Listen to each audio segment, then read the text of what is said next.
তাগুত কাকে বলা হয় লক্ষ্য করেন, কোরআনে পাকের অনেকগুলো আয়াতের মধ্যে আল্লাহ পাক রব্বুল আলামিন তাগুত শব্দটি প্রয়োগ করেছেন।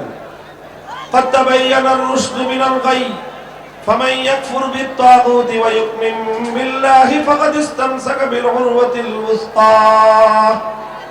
আল্লাহ বলেছেন যে তাগুতকে অস্বীকার করবে আর আল্লাহর উপর ঈমান আনবে সে একটা শক্ত মজবুত হাতলকে ধারণ করলো।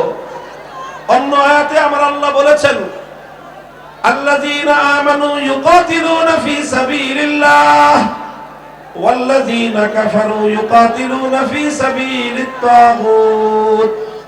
যারা ঈমানদার তারা লড়াই করে কার পথে? চিৎকার করে বলেন, যারা ঈমানদার তারা লড়াই করে কার পথে? ওয়াল্লাযীনা কাফারু ইউকাতিলুনা ফি সাবিলিত তাগুত।